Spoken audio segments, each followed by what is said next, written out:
Prime Minister Modi's visit to the G7 is likely to work at two levels. One that could very well be impressive and imposing. The other could also be so, but is a little more uncertain, a little more tricky. Broadly, the first will be at the formal multilateral level. The second, through some bilaterals that could prove challenging.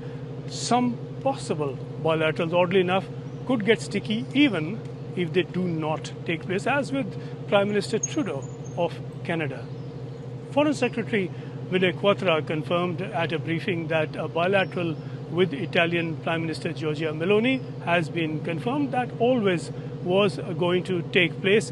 He offered no word, no confirmation on other bilaterals. These will be discussed and arranged ahead of the visit and, of course, through the course of the short visit.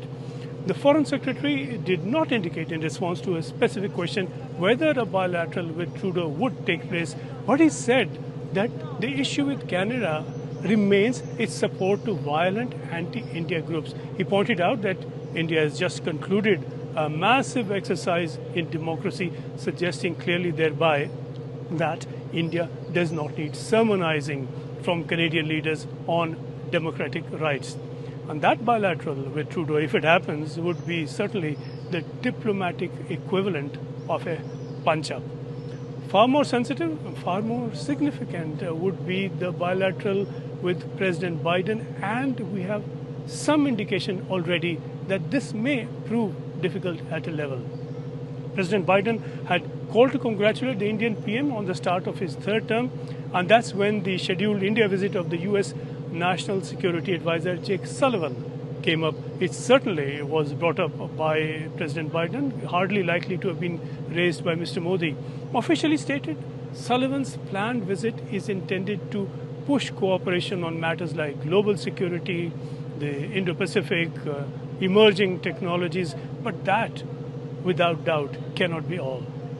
The urgent new push to Sullivan's visit, twice postponed in February and then in April of this year, would suggest a more vigorous US pursuit of a response from India on the Pannu indictment issue. India announced an inquiry, promised an investigation, but there is little visible result of an inquiry or investigation, and US patience over that could well be running out.